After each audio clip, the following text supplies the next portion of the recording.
So my name is Michael Graham, and I have been traveling my whole life, even with my parents. And I have in fact been to all 7 continents, and I've been on many types of cruises and cruise lines. And that's one of the reasons I wrote this book.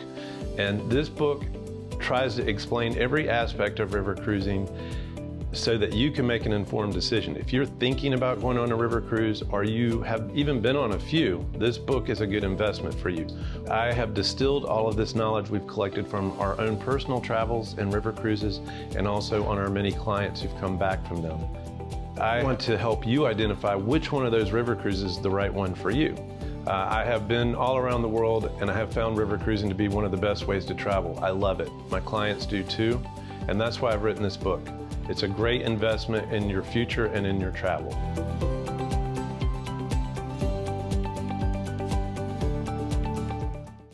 River Cruise Bible Book Synopsis. River cruising is one of the hottest trends in travel right now, and it's one of the best ways to see the world, but know before you go, understanding the value of a good river cruise is an important first step. In the 2021 edition of the River Cruise Bible, Michael W. Graham, the president of MGA Travel, does for readers what he's done for clients who have together spent millions of dollars on cruises. He offers you comprehensive comparisons between the major river cruise lines operating in Europe, Asia, and the US. COVID-19 issues and pandemic protocols are covered too.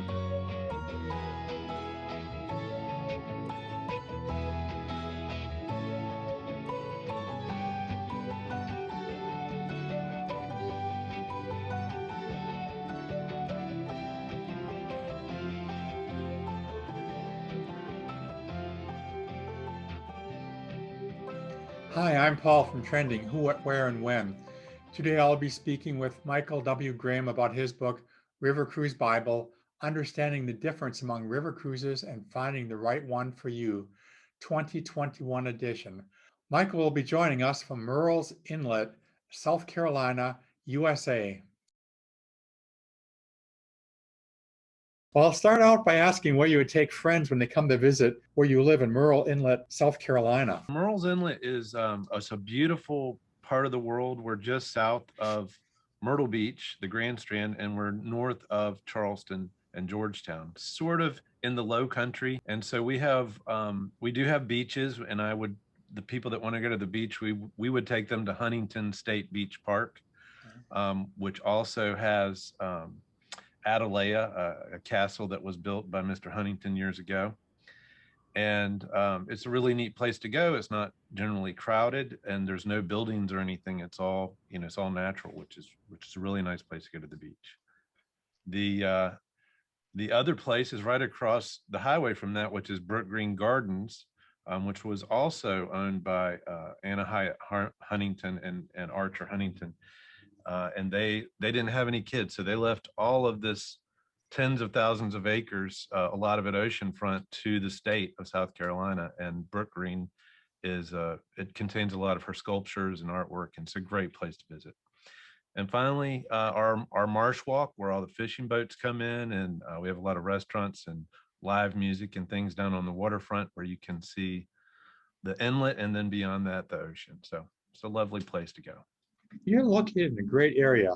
You must have a lot of tourists that come to your area.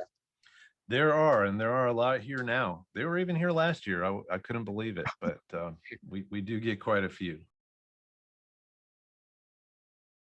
Well, tell us about your background in the river cruise industry and what led you to write the book, River Cruise Bible. Well, so to start off with, I'm now in the travel industry. And before I was technically in the travel industry, I worked at a larger company where I did all of their travel for business. And I also traveled with them extensively. And as we traveled, I noticed, wow, we're going to see the airport and the convention center and the hotel, but we didn't really learn anything about these places. So I kind of lobbied and was able to get to add on to these trips 3 or 4 days of leisure group travel for everybody, which became kind of a non-traditional benefit.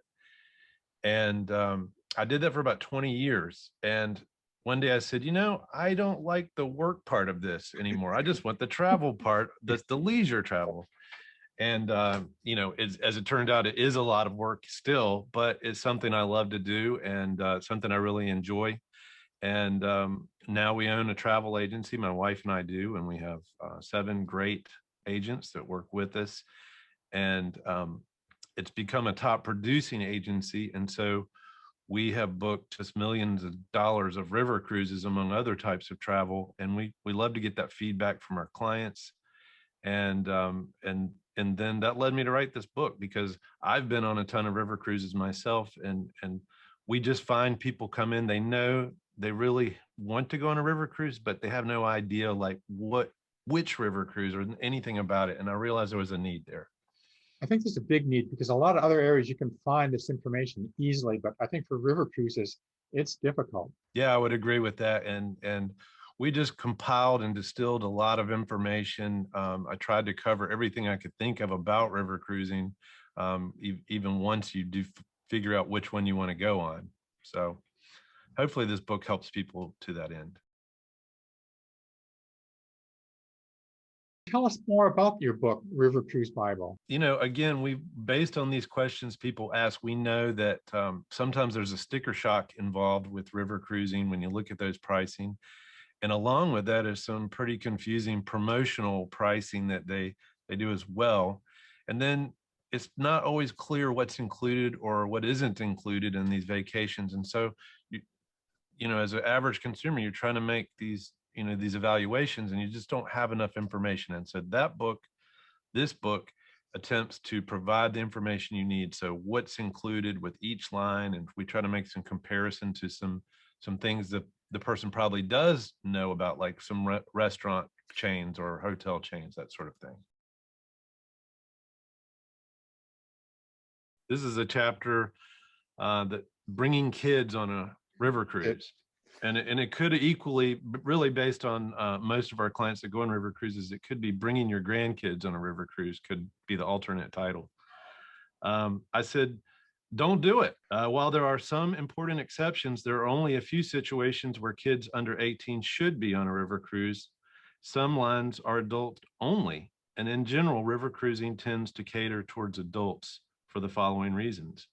Kids would be a distraction to other guests. Children would not enjoy the entertainment on board. Accommodations are not built for families. They would not likely have any peers to engage with. No children's programs on board.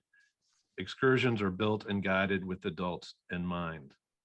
And then I talk about some exceptions, the Talc Bridges program, Uniworld Generations, Adventures by Disney. So there are a few exceptions.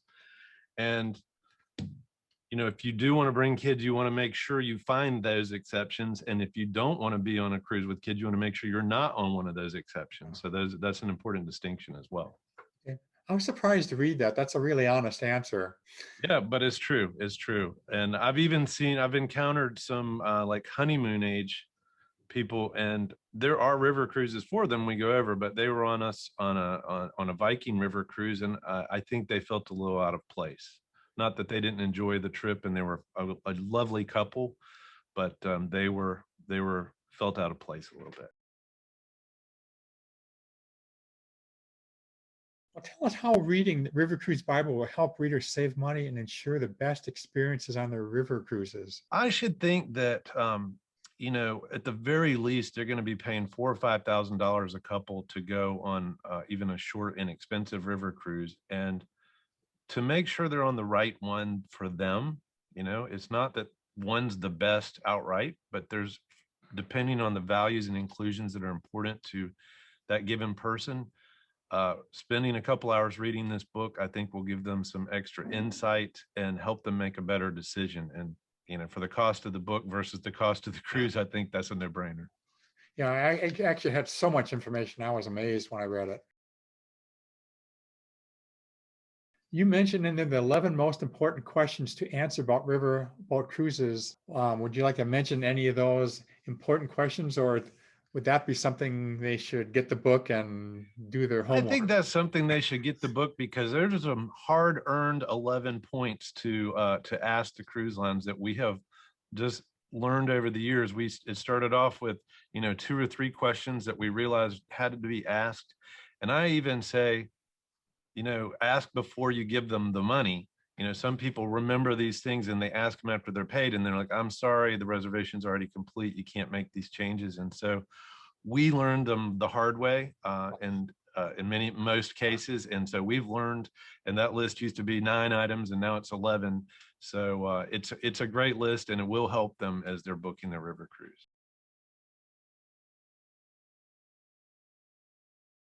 You don't want to be on the wrong cruise, in the wrong cabin, on the wrong river. That's the opposite of a vacation. Yeah, that is right, Paul.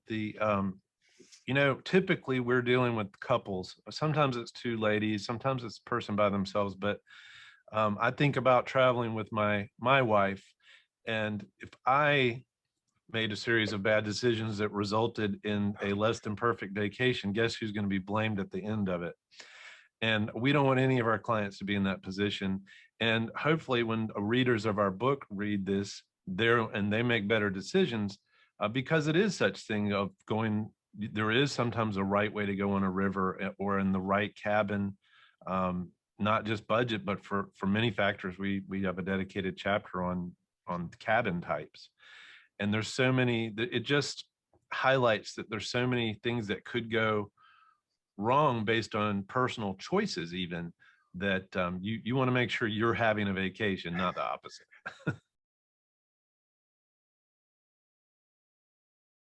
You put a lot of importance on travel insurance in your book. Absolutely. Even, before COVID, of course. Now with COVID, I mean, there's newer insurance policies actually have been adopted to cover pandemics and COVID and things like that. But there are so many situations. People sometimes assume when they go abroad that their Medicare or their health care is going to cover them, and 99% of the time it doesn't. I know I recently traveled with a group of about 100 people on an ocean cruise. My mom was in that group and she broke her hip on the cruise. Oh. And the next stop was Cozumel, and I immediately contacted the travel insurance company. They directed us to a good hospital, number one, especially for her situation. And it was actually, thank God, a state-of-the-art facility. And then pretty much any foreign hospital, even in the Caribbean or Mexico, you have to present your passports when you're admitted, to be admitted, and you don't get them back until the bill is paid. So, Okay. That was the case there. And it ended up that my mom had to have the surgery there, and her bill was about $50,000, and Allianz wire transferred the money there, and we were able to leave, later that week. So thank God we had that insurance, and I always recommend travel insurance. And even people think about this, but even if someone's on an American river cruise, I was just talking with another agent, and he had a personal experience where he had fortunately still purchased travel insurance, because even though his medical issues were covered by Medicare, all of his travel expenses, and he had to leave the cruise in the middle of it, and he was reimbursed for everything. And it's not an extended warranty. It's an important thing. Even your passport says in your U.S. passport, get travel insurance. Tell us your thoughts on whether a person should book direct or with an advisor. Well, obviously, I'm a little bit biased because I am a travel advisor or I own a travel agency. But, and we do charge a fee. So it costs a little bit extra to use an advisor in some cases, but it's like any other expert, someone that has accumulated that knowledge. I mean, why wouldn't you want to take advantage of that? So I recommend find a good advisor, ideally someone, if you're looking at a river cruise, for example, find advisors that have booked a lot of river cruises and that have been on river cruises, and they really have that inside track. And whether they charge a fee or not, it will be well worth your time.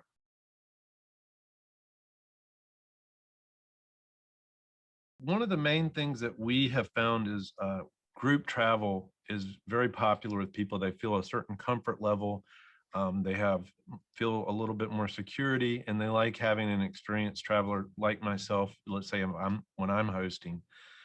And it's, people always say, oh, wow, it must be so great to be, an author and a travel advisor. You're just traveling around the world all the time. And it is. I'm not taking away from that at all. But the point is not always on vacation, because I'm out there working on behalf of the clients all the time, and having a hosted group trip um, means you never have to go talk to a front desk or a hotel. You just deal with your one point of contact. And for example, I had to get off of a phone call to get this Zoom, and I have been on a 3.5 hour phone call with the air department for one of our groups that's going this September.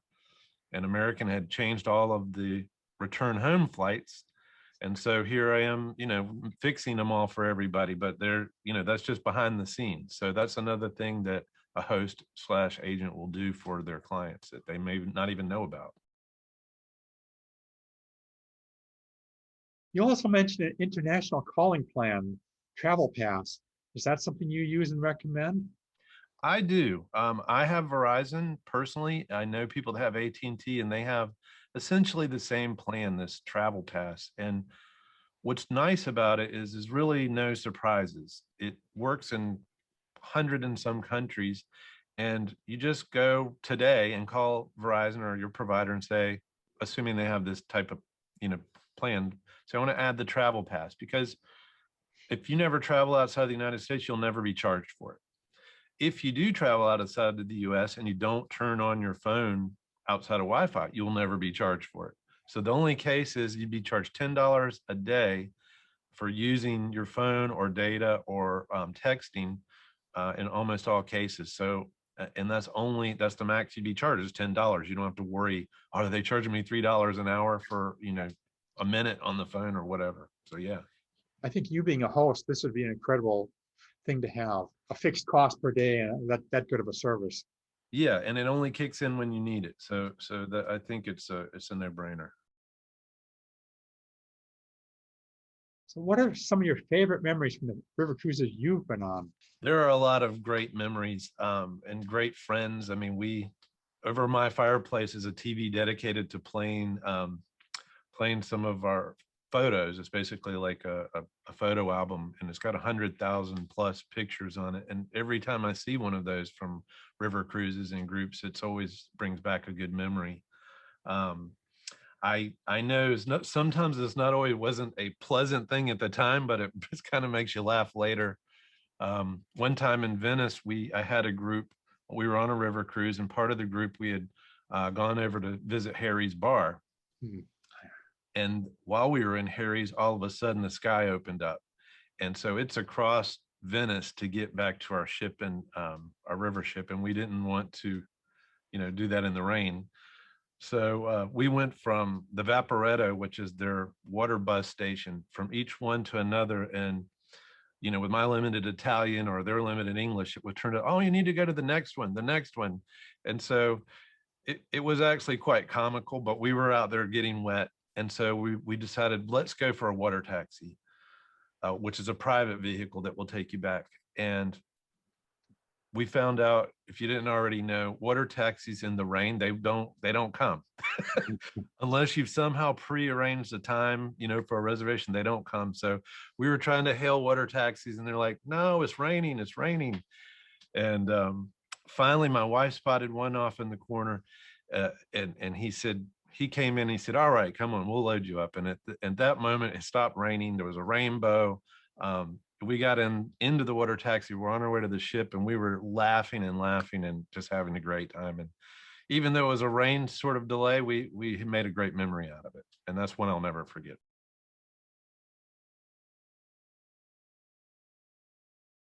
Before I went to Russia, I didn't know what to expect, really, is the way I should put it. All I could remember was a childhood growing up, do we hide under the desk? Are the Russians going to, bomb us? Is it the Cold War and all of that stuff? And when I got over there, I found out how beautiful it is, how wonderful the people are. And they had felt the same way before they started working on this ship, or the people that we met. They didn't really know Americans. And it's something like governments may have their own problems and issues, but the people around the world are really pretty much the same. And Russia was certainly no exception. And in fact, it blew my expectations out of the water with um, the beauty. You can go on their subway system. It is beautiful. I mean, it is unbelievably beautiful, and each one done with tiles and artfully done. And everywhere you go, people are friendly. We went to the Kremlin, we went to Red Square, we went St. Petersburg, everywhere. And a outstanding river cruise, it really was.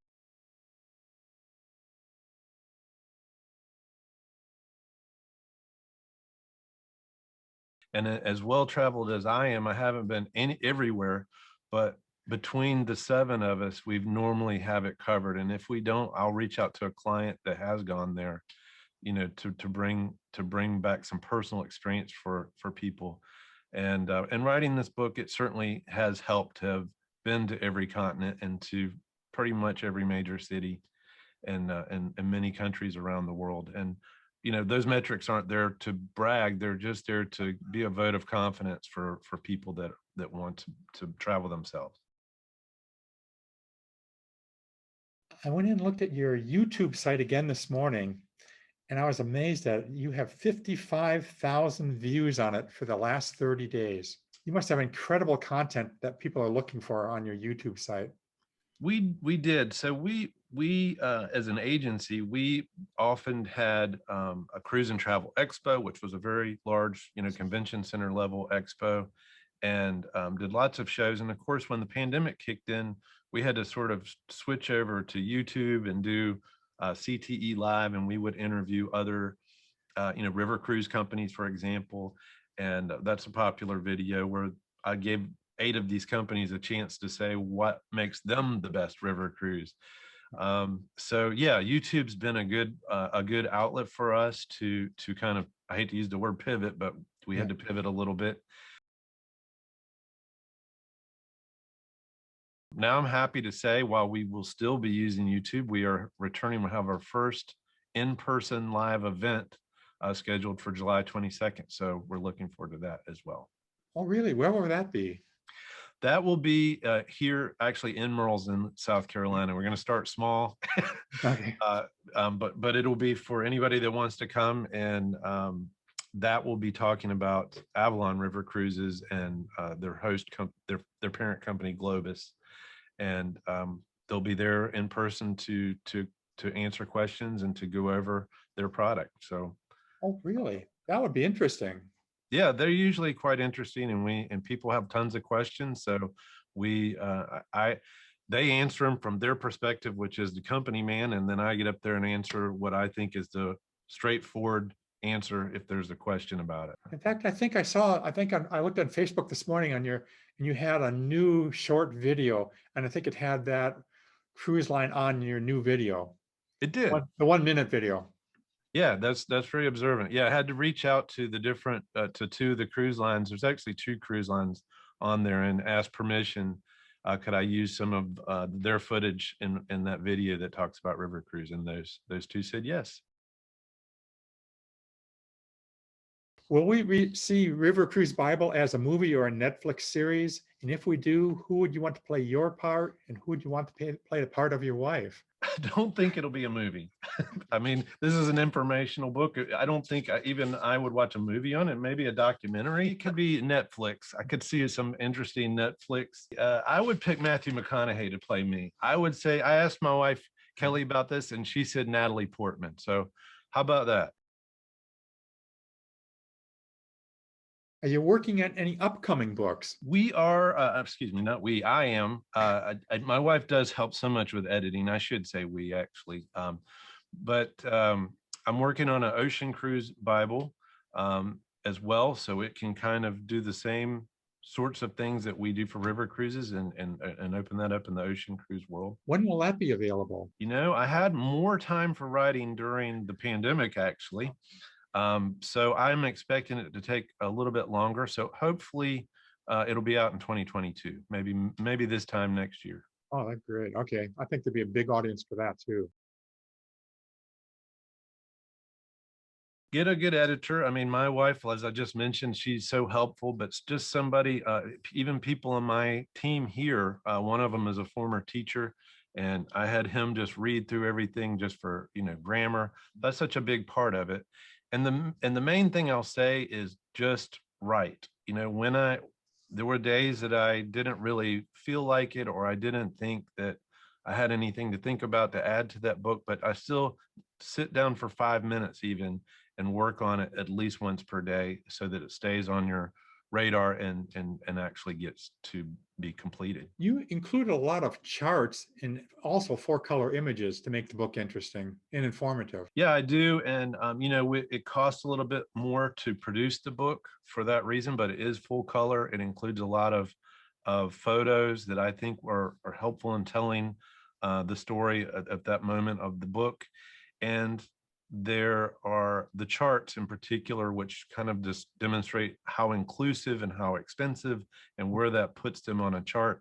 And I felt like it was worth it to do that in color to make it uh, more easy to digest. Well, it's been really interesting. We loved your book. We both read it because we've been talking about river cruises for a long time, but never found some place with all the information where it could help you go forward with something like your book did. Well, I appreciate that. I'm really glad to hear you both read it. That's outstanding. And I think it would be a good tool for travelers who are looking into doing this. I was in a restaurant last week, and glad to be out and about in a restaurant, by the way.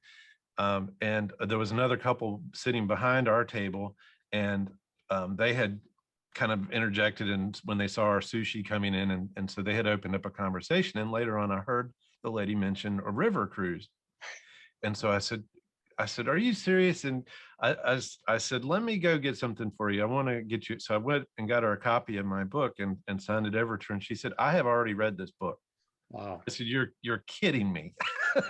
And she started describing some of the charts and everything, and so she had read it, and so that was really rewarding to kind of have that feedback. The other interesting thing I also noticed after reading the book is I didn't realize how how much help you might need when you go on a cruise. It seems simple until the more I read through the book, I thought this is so many decisions. You would want someone helping you with this if you could. You absolutely do. And when you do it online, I really caution against that, because first of all, the websites, they don't tell you everything up front. They wait till you get to the end, and you have all this time invested in it. And when you call these companies, they are very helpful and very knowledgeable. But at the end of the day, they want to sell you their company's product. So that's why I think hopefully this book and then it would encourage people to also find a good advisor, is someone that really represents them and not the cruise line. And that's where they'll get the best advice. Thanks, Paul. I really appreciate your time on this. Thank you very much and for the opportunity.